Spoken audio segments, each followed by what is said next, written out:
Yes, I'm going to be talking about how you log into Wall Street Survivor and toggle around. So the first thing you want to do is Google Wall Street Survivor, obviously, and sign up. If you have not signed up, do so in the top right. If you've already done so, then you just have to log in. The sign up is very straightforward. You don't have to give too much information. Just your first name, your last name, choose a username that isn't already used, your email address, and your password. So not a ton of personal information. Once you've logged in, which I will do so now, once you've logged in, you want to go to the top and join a league.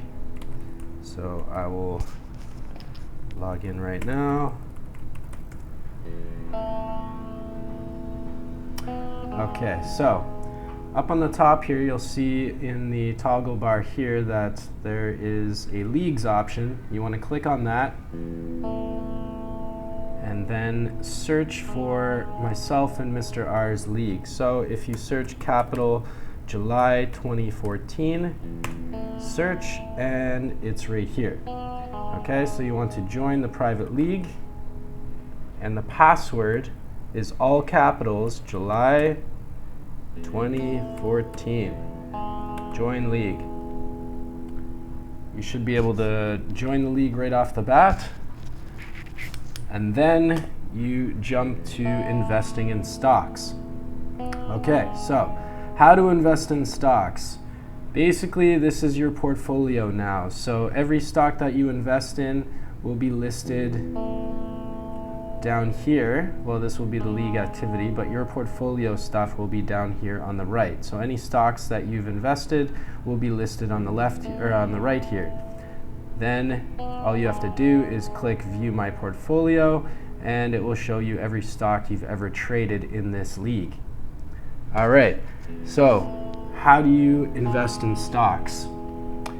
Basically, what you want to do, you go to Investing Ideas in the top here. It will take you to a link in the website, as long as it doesn't take forever. There we go. Go to this Investing Ideas option, and you have a ton now.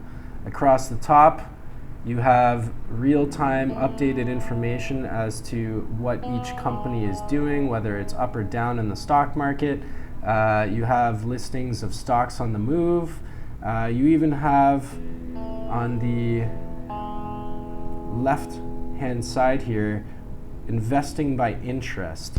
So if you actually clicked on that, it breaks down all of the investments into easily distributed industries. So the money industry has your credit cards, it's got your banks, it's got gold and silver stocks. Actually, sorry, that's in currency, but you get the picture. In cars, you know, there's a ton of stuff in cars, retail, kids, and obviously to diversify your portfolio, you want to buy in a variety of different industries. So you want to invest in a variety of different stocks on the left here. Okay, so let's say that I wanted to invest in RBC, okay? Largest company in Canada. It sounds pretty good to me. I want to invest. So I clicked on it, and it takes me to a snapshot of the investment. Okay, on the top here, I have the real-time quote. I have the change that it made, so it's down 41 cents. The day change overall is down 0.5%, and the WSS score, which is the Wall Street Survivor score, is 76%, which means that it's a pretty good investment. Okay, down below, when I slide all the way down here, you see WSS score, goodbye, 76%. That's what the website is saying.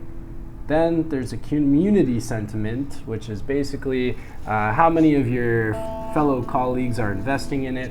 Looks like it's a pretty good investment here. Bullish side. Motley Fool rating, 3 stars out of 5. Zacks rank, buy and hold, and then Analyst rankings is a strong buy. Okay? So you can go into any one of these different areas and they'll give you investment options and suggestions. All right? So we've gone through all this. We said that we want to invest in it, and now it's time to start investing. What I do now is up at the top of the screen, I'll slide it all the way to the top and click trade. I now need to decide how much of my money I want to invest. You have options of $20,000 or up to $25,000, I should say. So if I wanted to invest in this, I put the number of stocks here. I don't want to obviously put my 25,000 in, but I do want to put a large chunk because this is a pretty secure investment for me. So I'm going to put maybe 10 stocks. How much does that get me? Down here is my total. It's $715.40. That's not quite as much as I would like, so I'm going to put maybe 15. There we go. That's more my liking. So before I click to invest here, this will buy my stocks for me, 15 at a price of 70.54.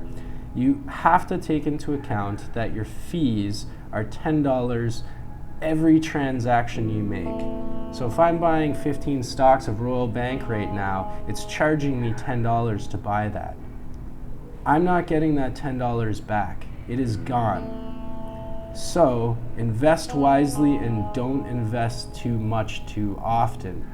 If you want to buy, then hold on to those stocks until this period is over, or at least, as long as you can, because you don't want to start buying and selling constantly and end up broke simply off of the fees. Okay? So I'll click this, say that I bought it, and I should get a confirmation right now. There we go. So that is showing that I bought it, and when I go back to my portfolio, it will say that I had bought it. Now, it won't go right away because it's 5:42 p.m. here, so I won't be able to show it to you right now because the stock markets in New York don't open until 8 p.m. Malaysia time or 8 a.m. New York time. So if you really want real-time investments that are changing constantly and you can see across the investing board, the time that you want to invest is anytime after 8 p.m. and you will see that these options here will be up and down and essentially going all over the place as the market is changing in New York. Okay, so those are some options for you to toggle through and get used to the website. And if you have any questions, ask either myself or Mr. R, and good luck. May the odds be ever in your favor.